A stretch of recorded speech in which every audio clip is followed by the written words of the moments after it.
listening to PetLifeRadio.com.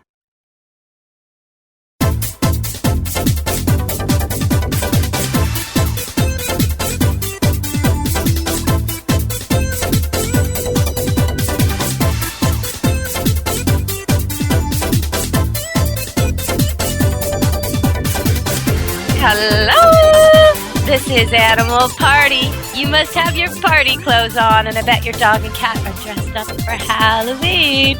Well, actually, I kind of hope not. And we're going to talk about that a little later in the show. We're going to talk about good costumes, bad costumes, why you should, why you shouldn't, which pets belong in the house and locked up for Halloween, and which pets maybe should be going trick-or-treating or staying at the door, but with some safety precautions that I'm going to tell you about. I think I'm also going to talk about ghosts, pet ghosts, maybe werewolves, maybe familiars. You see, today I don't have a guest. My guest broke her tooth, called me just before showtime, and I thought, you know what, Halloween's coming. Let's talk about animals and Halloween and all the different things that go with that. Everything from the haunted and the spooky to just what you can do to make an easy costume that won't break the bank. And maybe you're wrong in thinking your dog wants to wear a costume. Maybe there's a better way to go for Halloween this year, so we'll talk about that too. But I also want to give you some news. I saw the weirdest thing this morning on the morning news. Just as I was getting the kids ready for school and pouring my coffee, I almost didn't think I was seeing right. It's the kind of thing you see on April Fool's Day, but basically they were in Ohio, and they were showing this news crew and police cruisers and all kinds of guys with guns is what I was seeing. I don't know. They didn't look like they were uniformed officers. So maybe they were rangers. I'm not really sure who these guys. Maybe there was the army. There were maybe 40 or 50 men I saw with guns as I was watching the anchor talk about the story. And what happened was, there was a lot of people with guns there. What happened was they were going looking for lions, tigers, and bears.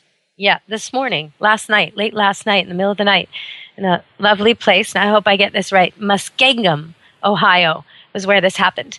And basically what happened was someone who was a private collector probably went a little nuts because I think he killed himself. But before he killed himself, according to the coverage this morning, and again, it's all news breaking, so some of this might change as the facts come out. But before he killed himself, he let loose all his animals, these big, giant, dangerous carnivores, lions, tigers, and bears. Oh my. Okay, I couldn't resist it. If you don't know what that is, you're too young. I'm doing the Wizard of Oz. Yes, because there's no place like home, except when home is covered with lions and tigers and bears.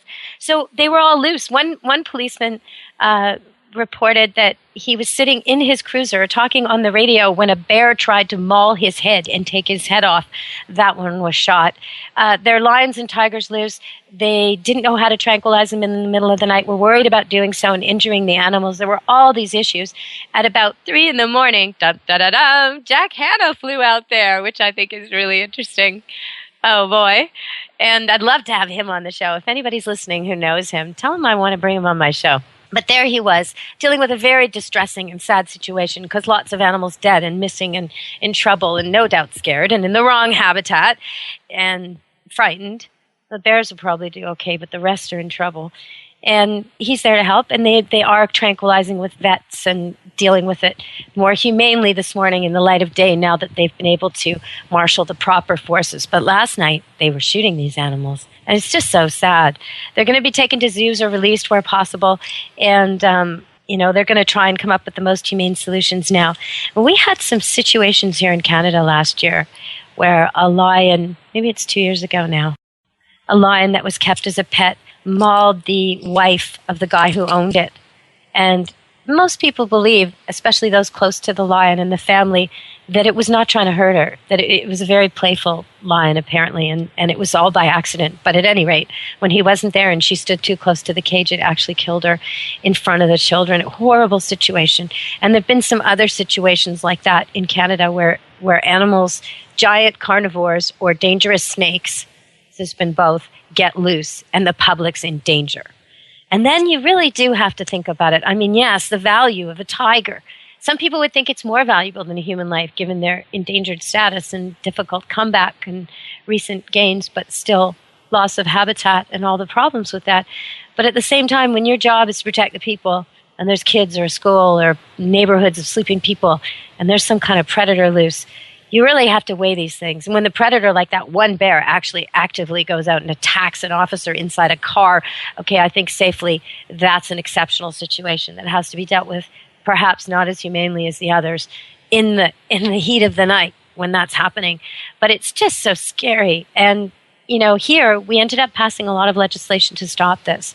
And people were really upset about it. I had some people on this show and interviewed that were really angry because what they viewed innocuous pets were now outlawed and they were going to have problems. And some of them didn't keep big predators. In fact, it was the reptile guy who was most distressed about this. But at some level, I welcome regulation and standards. And I think even though we all like a lot of freedom, sometimes the most cruel situations for these animals are not in the zoos and the conservation programs where Zoo Check does find cruelty in those places. But the thing is, Zoo Check has them on their list. For organizations that, like the equivalent for animals of Amnesty International, the equivalent of those things that check on animals and animal welfare worldwide, they know where the zoos are. They know where the conservation, anything open to the public or funded by the public is on their list. And they're there and they're making sure to the best of their abilities that they police it and report it and rat them out. And then the zoos and the other conservation programs, these places, and it's kind of strange because zoos have taken over some of those attempts at conservation. So there's a hybrid line there. But these places are at least scrutinized. At least they're on the map, right? And there's the most amazing people who work in them. And the people really, truly love the animals. But like with any businesses, corners can be cut and the animals are really expensive to take care of. So there has to be checks and balances. And that's the problem with privately owning a lion or a tiger or a bear. Even if you are well-meaning and take good care of them most of your life, what if you have a mental breakdown, as this person must have had? Or what if you're robbed or broken into? Or what if? There's so many things that make it not a good idea to have something dangerous and exotic kept in captivity. Not to mention the abuse cases. I once met a mountain lion, who was completely blind at the age of 2 because she'd been fed cat food her entire life and not meat. And that was just a pet where they didn't find out what the animal truly needed. Her name was Tasha, and this operation to fix her eyes was extremely expensive, and the society that was taking care of her was trying to save them money and fundraise for it. And probably by now, she's probably still alive, and she can probably see. But back then, she was a blind 2-year-old cat who'd never really been able to see since she'd been slowly going blind from the moment they had her, feeding her the wrong food. And that's the kind of thing that happens with people privately taking care of animals where they just don't know. Even with your pets, though, you decide on a whim you're going to get a hamster or a guinea pig or a special kind of fish or a bunny or a dwarf bunny, or maybe you're going to get an exotic cat or a dog, even just a regular dog or cat. You do need to research what they need. I've seen people make such simple mistakes, like not buy a salt brick for pet pygmy goats that they bought their children. And the animals get really ill and can even die just from that simple $6 purchase at the local feed store that they just didn't know. And there's lots of things like that with animals. So you really have to ask. Ask where you're buying them. Ask where you're buying supplies. Look it up on the internet. Make sure you research everything. Do they need their feet trimmed? Do they need their ears cleaned? Do they need their nails clipped? How often do they need to see a vet? Do they need vaccines? Look at it all, because every animal's a little bit different and they all need something. And if you're going to take care of them, you got to take care of them. They're not in the wild anymore taking care of themselves. They need you. So I wanted to talk about that because it just broke out, the big story. And there was another story I want to share with you, but I think we're going to go to a little commercial break and come back, and I'll just tease you a little bit. Oh boy, it's an airplane story. People go on a trip, and they send their cat, and, well, you sure wouldn't want to be these people or this cat. Stay tuned, and I'll tell you all about it at the Animal Party on Pet Life Radio.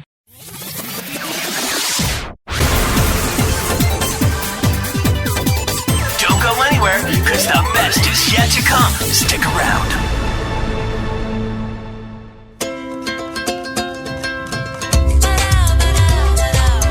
At Petco, we really love pets.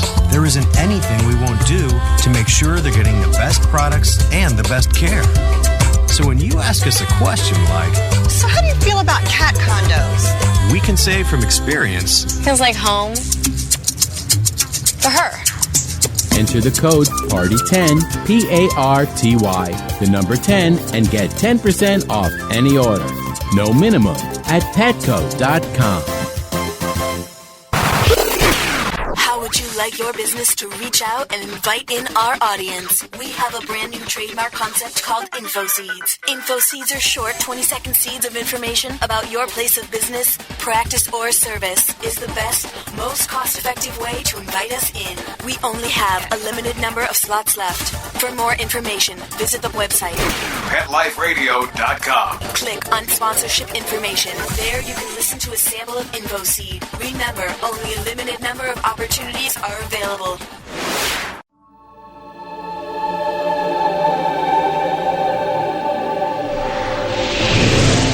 Hi, my name is Brent Atwater, and I'm the Animal Reincarnation Authority.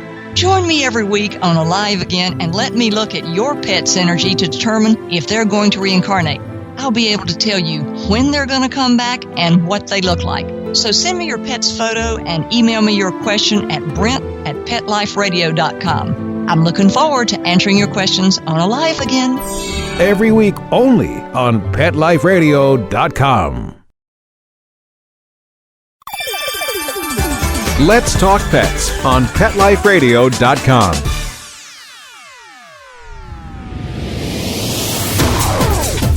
You're inside the VIP room With the hottest party in town. Back to the party. Let's go! Hello! Welcome back to Animal Party, Pet Life Radio with Deb Wolfe. I'm here talking to you about this terrible, terrible flight. So this is an article I'm paraphrasing here. It's natural to get annoyed when an airline misplaces your luggage, but when they lose your cat, that's just taking it too far. And that's what happened to Karen Pascoe last Thursday. From JFK Airport to San Francisco, she was going for a new job and was taking her two adopted cats, Jack and Barry. So, there were two of them. They couldn't fly under the seat.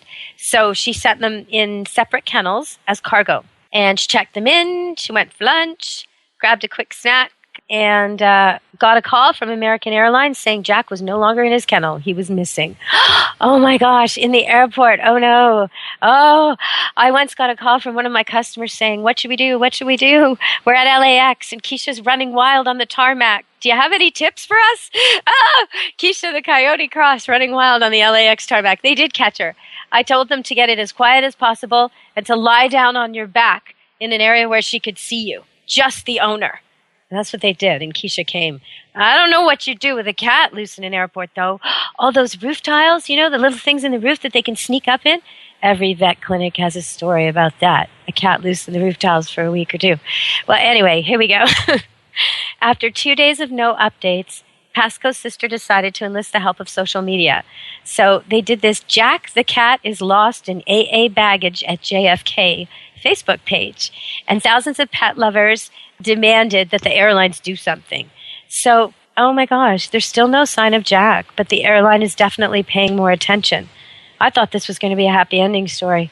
Our JFK employees are using a variety of methods to try to find Jack, including setting cans of cat food by his kennel. Additionally, we're working with the Mayor's Alliance. We are setting humane traps. We offer sincere regrets. Oh, boy. Well, you know what? I think we should all look for him on Facebook. I think so. And if you want to pressure American Airlines, if you think they should do more to try and catch the cat, let them know. Definitely. So, Facebook.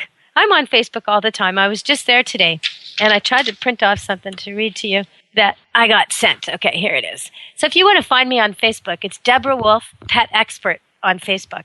And today someone found me, and they said, question, re-doodle dog grooming. Took my boy to groomer locally for first grooming to get him used to the process. Took him back for second grooming 4 weeks later and ended up with a traumatized dog. Had to take him to vet for razor burns, cuts, etc. Now he is terrified of even a brush on his coat. What do you suggest? Okay, so I wrote back to her a little brief thing for Facebook. Gosh, Elizabeth, I'm so sorry. What an unnecessary trauma to now have to deprogram and unlearn. Shame, but it does happen, and I'm not sure I've ever had a standard poodle make it through his entire life without one incident like this.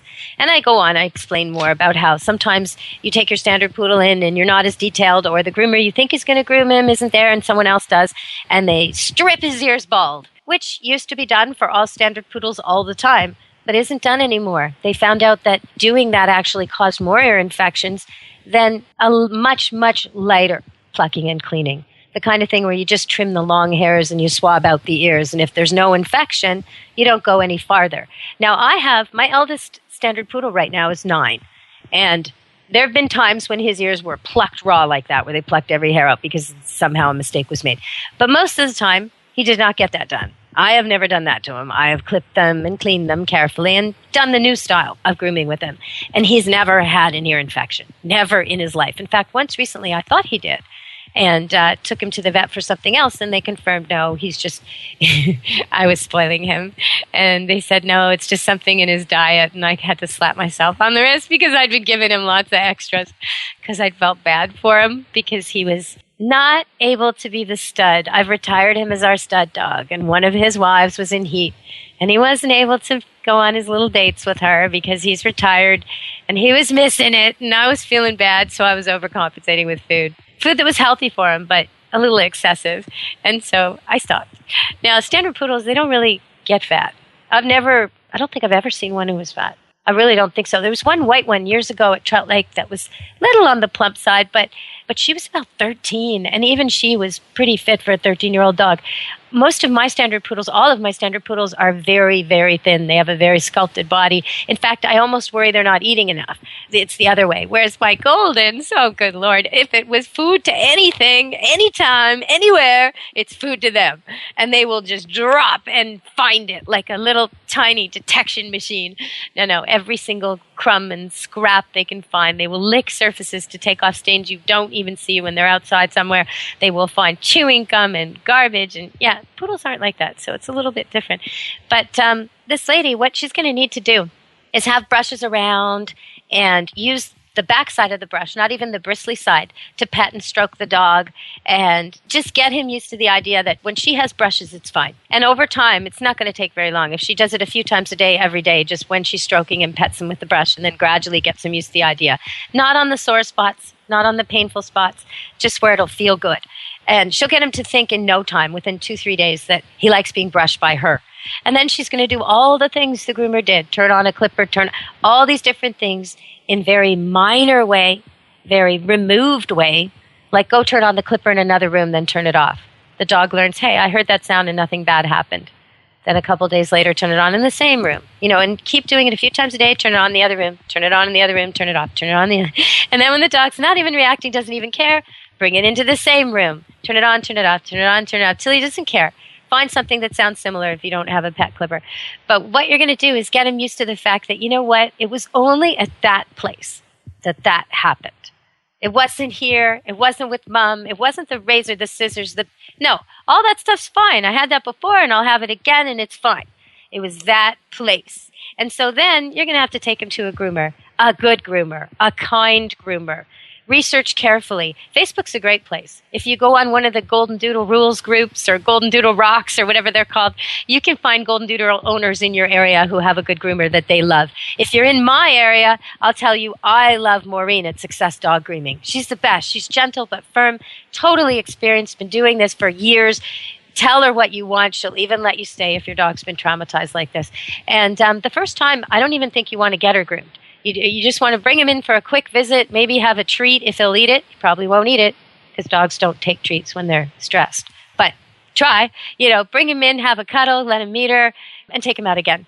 Maybe go for coffee and come back. Maybe then go do shopping and come back. Make sure she's okay with this, so you're going to drop in 3 or 4 times that day to deprogram the dog. And then, I'm sure she'll appreciate it because if you even just bring her a coffee or a present of some kind, it'll make her day. And then it makes it easier when she does get your dog as a customer. She wants it to go smooth too. But what you're going to do is little bits. Then book him to just have his feet trimmed or his face trimmed, whatever area you think is going to be the easiest. And you go in and they're firmly harnessed and you help hold them and it just gets done quickly, easily, happy, move on.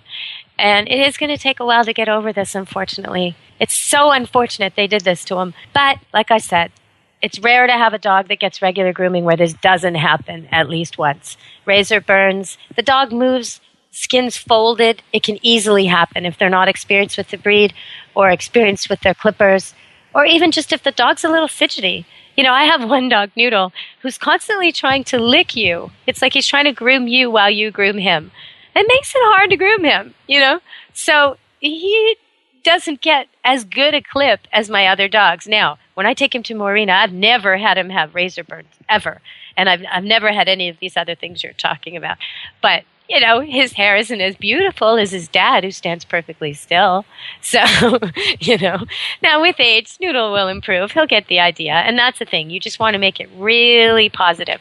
When you have a dog who's afraid of something, you want to give him that exposure to that thing he's afraid of, but just a little bit. Not all over him, just a little bit, maybe at a distance. If he's afraid of trains, you don't go to the train station. You go for a walk kind of near it, and he'll walk him, and you make him focus on something else. And over time, you'll be able to get closer and closer, and then walk right by it, and he won't even care. And that's what you're doing. You're just getting rid of the fear. Now, lots of dogs are going to have fears for Halloween because there's lots of noise, there's lots of traffic, squealing tires, people dressed up, smelling strange with the face makeup and the smell of the pumpkins and the lit candles, all kinds of odd smells. Plus, that golden retriever I was talking about is always looking for garbage. Whoa, this is a scavenger hunt for her.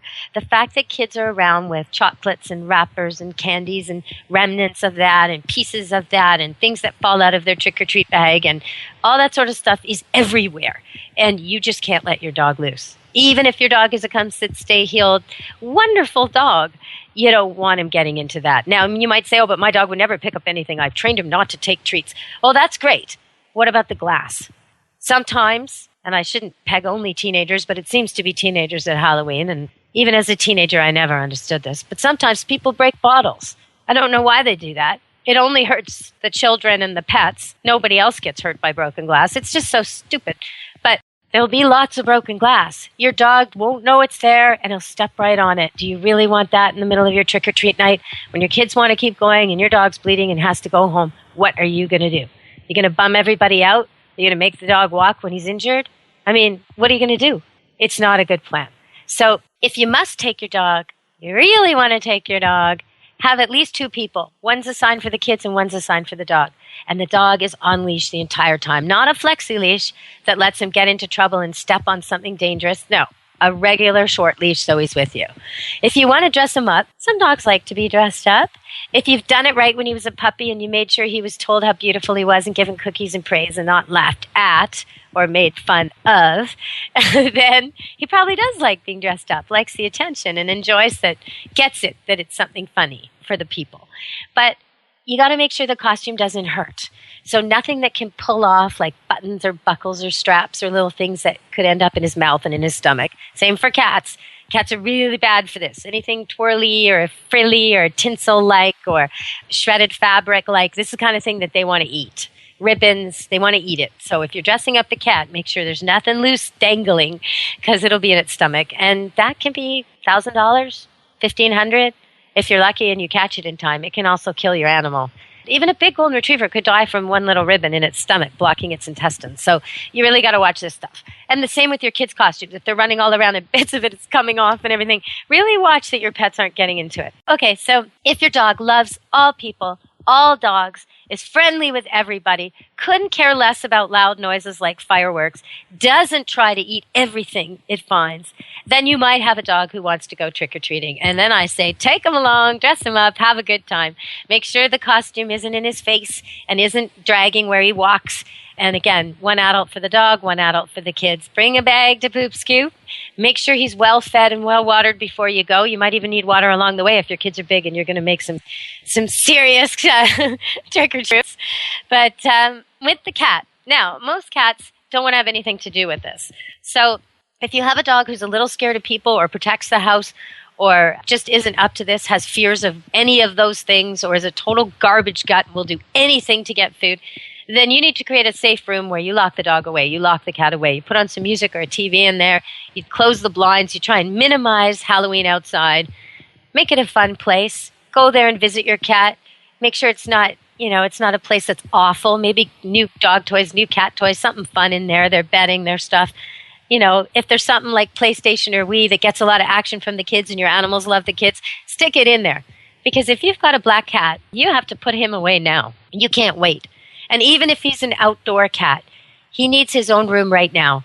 Because if he's loose in the house, he might get out. If he gets out, he is the number one target for horrible pranks this time of year. And I'm not kidding you. It's terrible. So if you have a black cat that goes out at all, especially a friendly one, you need to keep it in. So it needs a special room. Right now, just do it. Now, when I talk about dogs and running around and trying to get at the treats, the two things I'm most worried about are xylitol, which is an artificial sweetener that's in a lot of candies, chemical, and chocolate. These two things are like poison to dogs, and they're everywhere at Halloween. So if your dog's staying behind with you giving out the candy, you should not be giving out those things. You got to be careful what you're giving out. Make sure you're not going to feed your dog the stuff you're giving out, but just in case, you don't want bins and boxes of chocolates and all the things that are most toxic to him. You also want to tie him up. Even if he's totally friendly and he doesn't go anywhere and maybe he's part of the little routine you're planning on the front driveway where he greets people, he needs to be tied to something, okay? So it can be a longer leash, it can be a shorter leash, but he needs to be tied to something. Because when everybody gets distracted and maybe a kid gets scared and runs or something goes on, a man comes up to pick up his kid and the kid is crying, or you just don't know what's going to happen on Halloween. You don't want your dog bolting. You don't want your dog running and making a decision and ending up in traffic. So tie the dog. There's so much unpredictability this time of year. It's a pretty scary time for animals, so you got to think of them. Okay, so we're going to go to another commercial, and then we're going to come back to the party, and I'm going to take you onto the spooky side of Halloween when we come back. Don't leave this party before it's over, because the best is yet to come. Only losers leave the party early anyway. Party on. Back in a few. Love your pets but wish their medications were a lot less expensive? They are at 1-800-PET-MEDS. You'll not only save on flea and heartworm medications, but on prescriptions for arthritis, incontinence, thyroid, and more. And you get fast service, free shipping, and a 100% satisfaction guarantee. Plus, our licensed pharmacists ensure accuracy, monitor drug interaction, and more. See why over 5 million people have trusted their pet's health to 1-800-PET-MEDS, America's largest pet pharmacy. Call now or order online. Go to petmeds.com/party, PARTY, to get 10% off any order and free shipping on orders of $39 or more. How would you like your business to reach out and invite in our audience? We have a brand new trademark concept called InfoSeeds. InfoSeeds are short 20-second seeds of information about your place of business, practice, or service. We only have a limited number of slots left. For more information, visit PetLifeRadio.com. Click on sponsorship information. There you can listen to a sample of InfoSeed or email us at PetLifeRadio.com. Remember, only a limited number of opportunities are available.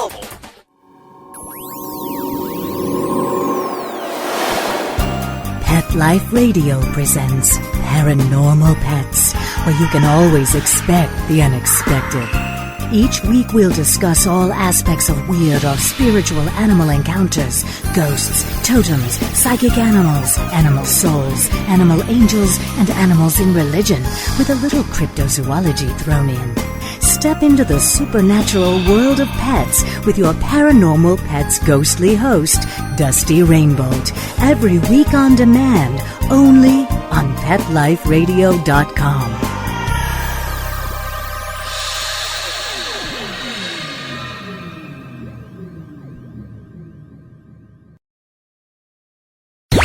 Let's talk pets Let's talk pets on Pet Life Radio. Pet Life Radio. PetLifeRadio.com.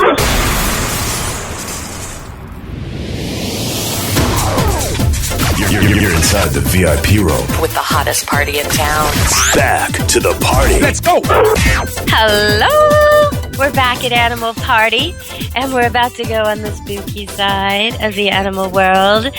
But before we do that, I just want to remind you that right now on YouTube, there's the Deborah Wolfe channel. I set it up a week ago. It's brand new, and right now it's free. It's a sneak peek 10 of my favorite clips from my DVD. Come and sit and heal and stuff that's really fun. Kid safety's in there. So if you've got kids, even if you don't have a dog, if you've got kids, you want to see this.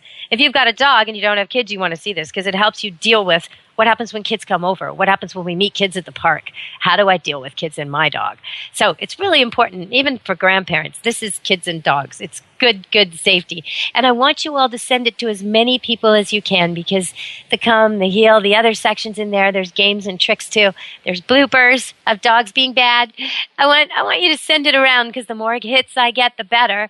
Plus, the more people who see it, the more dogs get trained and the less dogs end up at the pound. If you know someone who does animal rescue, send it to them. Send them my YouTube channel because they get 10 clips for free that will help them every day with what they do. So yeah, send it around, hit on it, and if you want, tell me how much you like it. Now, DeborahWolfOnline.com is my website, DeborahWolfOnline.com. And some of my radio's there. I blog there. I post pictures and fun videos. If you send me outrageous videos of pets, things that are family friendly but really funny or just amazing, I might post them. And that's how I get all that great stuff. I get great stuff sent to me, and you can see it there. Every week I try and have on, or most weeks, I try and have on an expert guest, and I'm always open to new suggestions. If you've got a topic for me or a guest you want me to have, or maybe you just got a pet question, like this lady, her name Elizabeth, with her golden doodle boy who was traumatized at the groomer. Send me your question. I'd love to talk with you. All right, everybody, so we're back at the party. And since Halloween is coming, we should talk about familiars. Is there something to this? The idea of a familiar. You know, the witch with the black cat on her shoulder, and she looks at it, and then it runs off and does what she wanted, comes back in with the key that she needs for the safe, that sort of a thing. And the key is hidden high up in a place only a cat can get to. And the evidence of communication is so spooky that in olden times, sometimes women were actually killed for suspicions based on their connection with animals. Well, I would have been in trouble, I think, because when you look at an animal and you're thinking your thought, whatever it is, you're actually telegraphing a message. Now, most of us humans can't pick up this stuff, and we're not even conscious of sending this stuff. But I'll give you an easy example. When you think, maybe I'd like to take a walk, you haven't even picked up your shoes yet. You haven't even gone over and got your coat. You haven't even decided if you're going to do it, but you're just thinking about it. Somehow, your dog will start to do play bells and get all excited, and you'll hear him sneezing in the other room and running around, sort of twirling underneath your coat and your leash. He heard that. He got that. I can't tell you how, but he did. And the more I train dogs, the more I train cats, the more time I spend with them, the more conscious I am of the messages I'm thinking as I actually speak to them. You know, before I say, Sparky, come, I'm actually thinking something. And as I say it, I'm actually thinking something. And if I can be focused enough to think in pictures, which is not my usual way. I'm a very verbal person. But if I think in pictures and I actually picture Sparky, the Sparky I'm working with right at that moment, coming toward me, and I picture myself being happy about it and touching him and telling him how good he is, or I picture myself giving him a treat. If I can do a little vignette like that, a little video clip in my head of what I want to have happen, the dog will come quicker and he will learn quicker. And if I can keep that up while I'm training and not say, Sparky, oh, did I remember to get eggs? Did I remember to get butter? I wonder what, oh, darn, I sure wish this dog would come. Why isn't this dog coming? Okay, now I'm actually visualizing what I don't want. I'm telling Sparky, and I'm sending him an image of a dog not coming or eggs at a store. How's that going to help him? Not at all. I have to stay focused. I have to say, Sparky, come, and think Sparky, come. And you know what? Sparky's going to come. So, because Sparky's already got the message, and he knows he's going to get praised when he gets there. Now, you'll see my come technique on the clip on YouTube if you want to check it out. I show you how to train a dog who really doesn't come with a long leash, big long rope. And you practice and you practice and you practice, and then you let the rope drop. And then he does it with the rope tied to him still, but trailing on the ground. And then when he's done that well, then you take it off and you put a short leash on him. You do a few more drills that way, and then finally you remove it. Now, by the time you removed it, he's come to you so many times on that park, on that day, with those temptations. And each and every time you prove to him how happy you are and loving you are, and that the walk wasn't over, that he got to go again. So this is very different from your usual dog drags you to the park, doesn't respect you all the way there, gets faster and faster and faster till he gets to the entrance. You let him go because you can't stand it anymore. Your shoulder's hurting and you're just relieved to be there. He runs off and plays and might even come visit you at the start because he knows it's not time to go. But as soon as he thinks it's time to go, if you call him, he looks behind him to see what there is that's better to do. What am I going to be missing? And then he pretends he can't hear you. La, la, la, la, as he walks around the park, extending what he thinks is the inevitable call, leash, home. End of fun. So by doing it the other way, you're both proving yourself. And I go through all that on my YouTube clip, and it's free right now. So please hit on it, click on it, send it. Send it, send it, send it. I need hits. Okay, and you need this DVD. You need the clips, and it's free right now, and it won't be free forever, so go for it. Send it to everybody you know, please. Okay, so that's the familiar. That's my thing about it. I think people often say that animals give unconditional love. And I think that's completely false. Completely false. When I walk into a family, a lot of time, one person only. That is the person who is giving him what he needs. That's the person who exercises him or feeds him or plays with him or does whatever it is the dog wants most. That's that person. The love is conditional. The respect is conditional. It's not unconditional. If you don't walk your dog, if you don't keep him busy and happy and entertained, if you don't feed him and groom him, he's not going to come to you. If every time you call him you're mad, he's not going to come to you. It's not unconditional. So yeah, this thing with the familiar is those people were telegraphing their thoughts. They were also communicating and training. Whether you want to call it training or communicating, it depends on your perspective. But teaching a cat that if it comes to where you point, you will reward it, or teaching a dog that if it follows certain hand signals, you will praise it, and by guiding it with your own hands or a leash to do what you want and praise it over and over and over, you can get dogs to very easily obey things other than words. And the thing about those times, those dangerous times, words weren't a good idea. People were communicating with animals without making it obvious, but they needed the animals. A woman who had no income, who lived in the woods, who's maybe a widow, needed the animals. Absolutely. For protection, for help with food, keeping her stores rat-free. I mean, all kinds of uses that animals, she would be the most dependent on animals of anyone in those times. And therefore, the bond would be the best. And so I find it really interesting as we go back in history to think about these things. Because I guess in modern day times, I do have familiars. There's no question about it. When I think to my cat that I want him up behind my head, he jumps up there. And actually, I was just talking to Pet Life Radio about this. We're going to make some e-blogs, and I'm going to show you this cat. So I'm going to try and make sure I could get this and get it posted, show you some things with the cat, show you some things with him doing his tricks. He's a pretty amazing cat, and he's a domestic short-haired tabby, a run-of-the-mill cat, just like yours, no more special, was just as homeless as the one you adopted. So I'll show you what he can do sometime soon. I might even get him brushed with this fantastic new brush I just found. My favorite new brush. After all these years of brushing dogs, I finally found the brush I love. Amazing. I found it outside of Starbucks. I was introduced to it and I ended up pulling people. Excuse me, may I brush your dog? Excuse me. And they're all like, aren't you Deborah Wolfe? Aren't you from Camp Good Dog? Yes, I am. Would you mind if I brush? No, go ahead. Brush, brush, brush, brush. I was in my logoed clothes with my logoed truck all suited up, and yeah, I got a lot of dogs brushed, and in seconds. It was fantastic. So I'm going to tell you about that next time. But we're quickly running out of time, and Halloween's upon us. I talked about familiars. I want to talk about werewolves, because I always think about wolves and Halloween, and around here you hear a lot of coyote yipping, and once in a while you hear wolves. Wolves have a much larger range. So you can have a pack of 25 or 30 animals, and they can be in your area, but they're also in the area an hour and a half drive away from you. That's still their range. Coyotes have smaller ranges, so you get more localized packs. But, yeah, if you hear the wolf song on Halloween or the coyote yip, it's a little creepy, isn't it?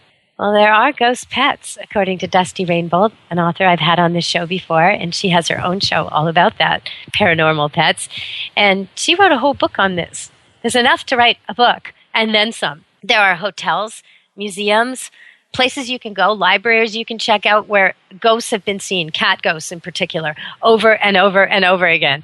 So you can go there looking. There's a section at the end of her book, Ghost Cats, which actually details all the places you can drive to in America where you can see ghost cats. Now, I myself had a dream one night where a dog, Rudy, this blind collie that I trained years and years before to come when called so his owners could let him off leash again. After he went blind, they never did. And this dog really missed his off-leash freedom. He was a big, goofy, giant collie, a rough collie like Lassie. And he really, really loved me for giving him his freedom. Really loved me. Was extremely doting of me. And I would trip over him when I walked him off leash in a giant forest because he just wouldn't leave me alone. He was so doting. But this dog came to me. I was sleeping at night and I had this dream, and it was so strange because it was just his head.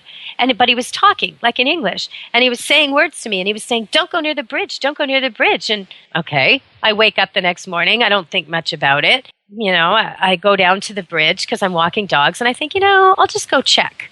So I lock the dogs up and I go by myself, and my entire bridge is broken. The river has crashed over it. It's broken in the night. All my neighbors heard it crash. The water came over it, and the bridge is definitely dangerous. So I call Rudy's owners because I'm a little weirded out. And I say, I haven't talked to you for a while. I just wanted to touch base. And they're like, "Oh, did you hear?" "What?" And they said, "Well, Rudy passed a few days ago." And I was just like, oh my God, the hair on my arms went out. I was just, this is too much. So I told them the story, and they were very surprised. Stuff like that happens when you're really connected with animals. I had another experience with a coyote cross named Muriel, and I'll tell you about that someday maybe. And right now, I'm so hoping. See, the thing about these ghost experiences is you don't get to choose them. I would love to speak with my dog Squeak, but no matter how much I try, it seems she's gone from me. But there are ways to be open to it and ways to tune into it. And if you're interested in this topic, you should definitely check out the show I did with Dusty Rainbolt this time last year at Halloween. If you're interested in true blood and werewolves and modern mythology and ancient mythology, then check out the show on this network, Animal Party Pet Life Radio, back in my archives. Check out the one I did last Halloween with Stacy Mantle. So now I've given you 3 spooky Halloween shows. It's been a spooky animal party. Have a really good, safe Halloween, everybody. Be good to your animals. We'll talk to you next time at Animal Party. Let's Talk Pets. Every week on demand. Only on PetLifeRadio.com.